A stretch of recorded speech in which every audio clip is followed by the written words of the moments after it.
Bonjour, dans quelques jours, Be'ezrat Hashem, c'est Simchat Torah, on va parler un peu de Inyané de Simchat Torah. La question qu'elle se pose,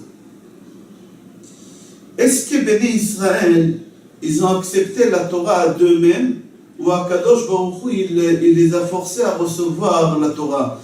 Comme c'est rapporté dans Gemara Shabbat, Kafa alehem ahar kegigi, qu'Akadosh Baruch Hu, il a pris le mont Sinaï et il l'a mis sur nous. Il leur a dit, Imekabli matem mutav, si vous recevez la Torah, tant mieux, ve'im lav, et sinon, là-bas, il leur a pas dit ici, là-bas, Shamtieh kevuratrem, je vous enterre là-bas vivant. Qu'est-ce que ça veut dire ça, Akadosh Baruch Hu, il leur a dit là-bas? Qu'est-ce que ça veut dire ça, Akadosh Baruch Hu, il a pris le mont Sinaï, il l'a mis sur nous, il nous a obligés. Puisqu'on a dit à Akadosh Baruch Hu, Naaseh v'nishma, on a dit tout de suite à Akadosh Baruch Hu, oui. Pourquoi Akadosh Baruch Hu, il a pris le Har Sinaï? Et pourquoi Akadosh Baruch Hu, il dit là-bas et pas ici, sur place? Pour la simple raison, parce que nous on a dit à Akadosh Baruch Hu sur place, tout de suite on a dit oui. Alors Akadosh Baruch Hu, il n'avait aucune obligation de prendre le mont Sinaï et de le mettre sur nous. Mais Akadosh Baruch Hu, il a pris le mont Sinaï, il l'a mis sur nous, et il nous a dit, si vous acceptez là-bas, au futur, aujourd'hui d'accord vous avez accepté, mais au futur c'est possible que vous allez rejeter Chas v'Shalom la Torah. Vous n'avez pas le droit de rejeter la Torah. C'est pas une marche arrière qu'on peut faire. Si vous acceptez la Torah maintenant, tant mieux. Après, vous ne pourrez pas dire non. Au moment qu'on va s'engager à un abonnement téléphonique chez SFR ou chez Bouygues, de nos jours, maintenant on peut demander de se désabonner tout de suite. Sous 24 heures, on arrête l'abonnement. On n'a pas d'obligation de rester abonné. Avec Akadosh Baruch Hu, c'est pas comme ça. Akadosh Baruch Hu, il a dit, si vous acceptez maintenant la Torah, on ne peut pas demander de se désabonner de la Torah, on est obligé. La seule chose qui peut vous séparer de la Torah, ça sera la mort. En chofshi ela bametim. Pour comprendre ça, je vais rapporter une Gemara qui est intéressante dans Ketubot. La Gemara, elle raconte là-bas, Tanu Rabbanan, Chachamim, ils nous enseignent. Maaseh Rabban Yochanan ben Zakkai. Un jour, Rabban Yochanan ben Zakkai, il était en train de venir, il est en train de sortir de Yerushalayim. Il y en a qui disent qu'il venait vers Yerushalayim, mais dans plusieurs Gemarot, c'est marqué qu'il sortait de Yerushalayim. Et ses élèves, ils l'ont accompagné. Et au moment qu'il était en train de sortir de Yerushalayim, c'était une des époques les plus difficiles du peuple juif. C'était un mois après la destruction de Beth Amikdash. Il y avait une famine très très forte en Israël. Des corps des femmes, d'enfants, ils étaient jetés dans les rues avec un ventre gonflé parce qu'ils sont morts de faim. C'était une catastrophe à voir. Et Rabbi Yochanan ben Zakkai sortait de Yerushalayim et ses élèves ils l'ont accompagné. Et en marchant comme ça, il y a une jeune fille qui était en train de ramasser des grains de blé, des crottes d'un âne, d'un arabe.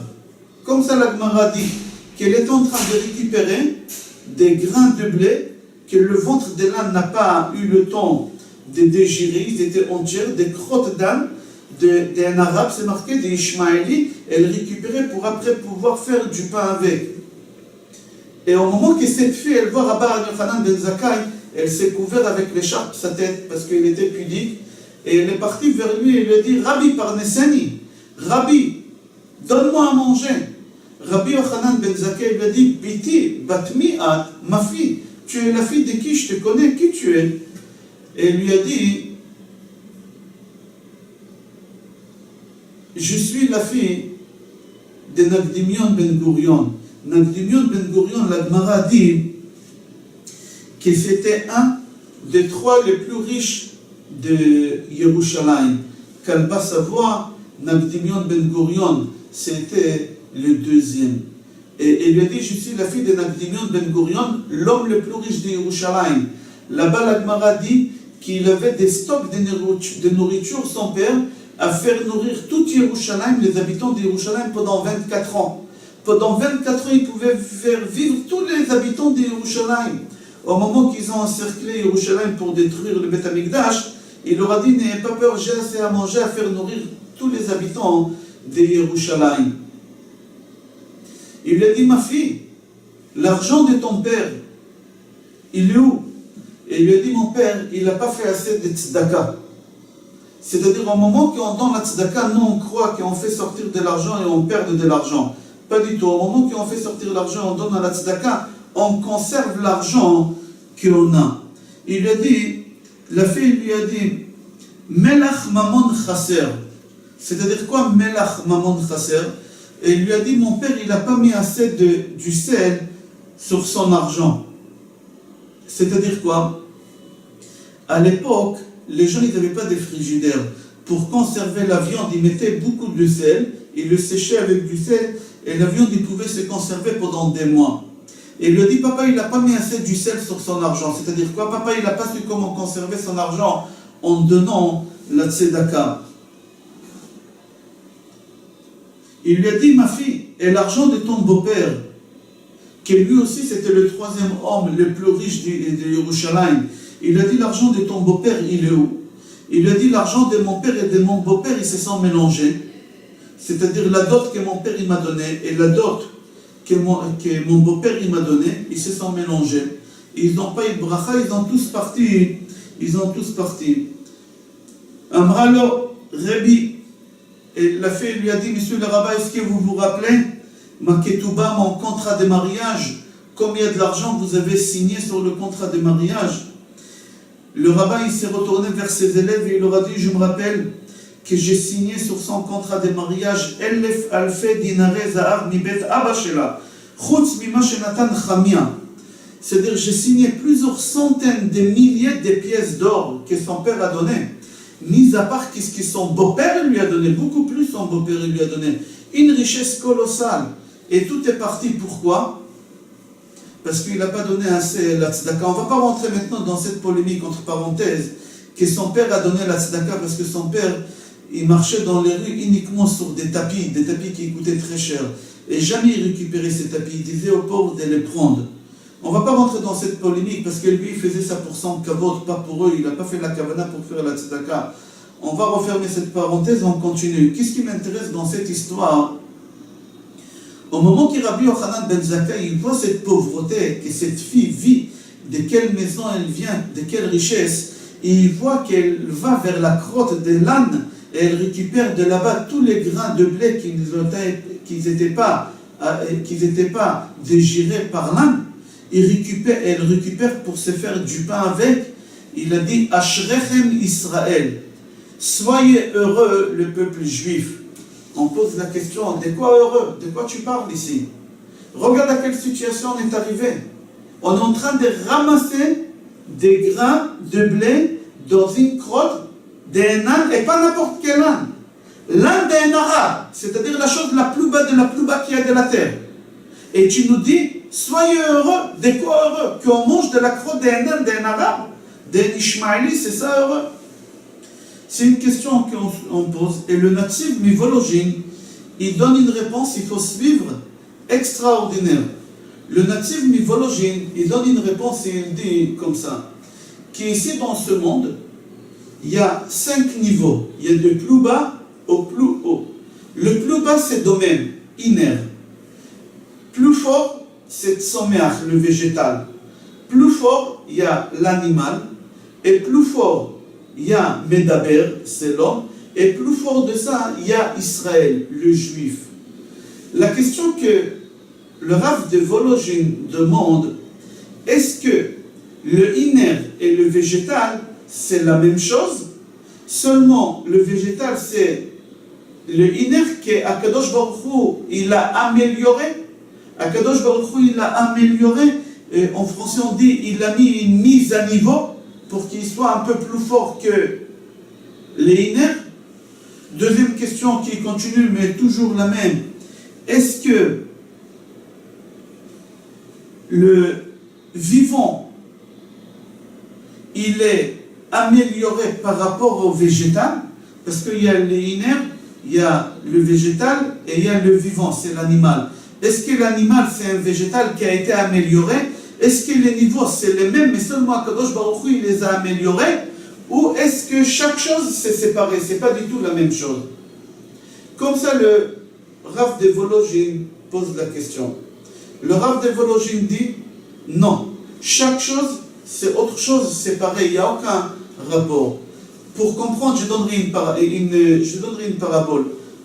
De nos jours, il y a des vélos c'est comme les anciens vélos, mais seulement on les a améliorés. On les a mis à niveau. C'est qu'on a rajouté une batterie et on peut rouler sans pédaler. Si j'enlève cette batterie, est-ce que je peux pédaler? Oui. C'est-à-dire le vélo, il reste vélo. Seulement j'ai amélioré. Mais venez, on va prendre un avion. Si un avion qui vole, je l'enlève les moyens de voler, est-ce qu'il deviendra voiture? Pas du tout. Il est tellement énorme qu'on peut pas, on peut rouler doucement, mais pas plus que ça. Pour qu'il roule vite, il faut qu'il vole.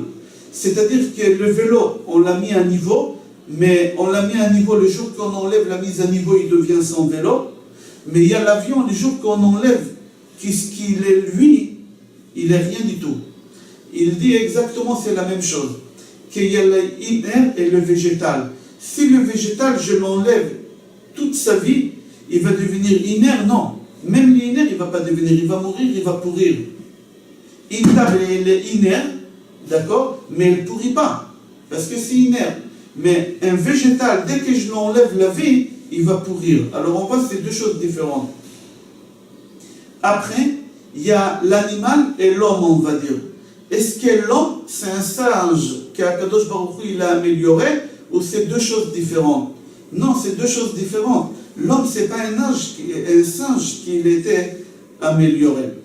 Maintenant, on va comprendre pourquoi le Rav de Vologine a dit, d'après qu'est-ce que le Rav de Vologine a dit maintenant, on va comprendre pourquoi Rabbi Yochanan ben Zakkai, il a dit, soyez heureux, béni Israël.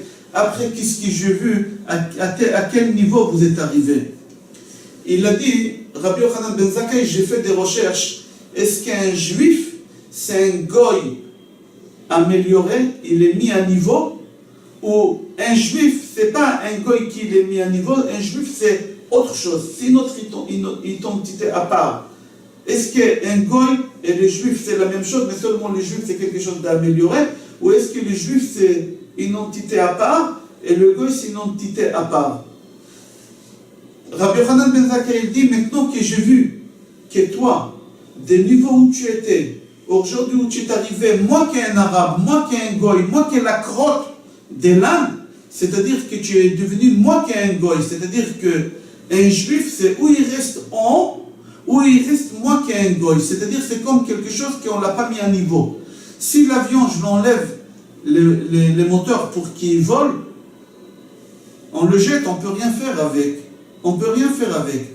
Le juif c'est la même chose. S'il enlève toute sa judaïté, chas v'shalom, il ne devient pas un goy, il devient moi qui est un goy. La preuve, la fille de ce riche-là, elle est devenue quoi? Moi qui est la crotte d'un arabe, d'un Ishmaéli. Comme ça la Gemara a dit. C'est pour ça il a dit, Ashrechem Israël. Maintenant on va comprendre pourquoi Kadosh Baruch Hu, il a pris le mont Sinaï, il l'a mis sur eux, et il leur a dit, et vous acceptez, ou sinon, ici je vous enterre. On a dit déjà qu'Akadosh Baruch Hu, il leur a dit que si vous acceptez la Torah, vous restez au niveau qui est élevé des Juifs. Si vous ne voulez pas la Torah maintenant, vous allez rester comme un goy. Maintenant, si vous recevez la Torah, vous ne pouvez pas après vous désabonner de la Torah et devenir goy. Si vous acceptez la Torah et vous voulez désabonner de la Torah, vous allez devenir moi qui est un goy. J'espère que le cours a été clair. Je vous souhaite, Be'ezrat Hashem, Chag Sameach, et qu'on reçoit la Torah Besimcha ou Betuv Levav. Kol Tov.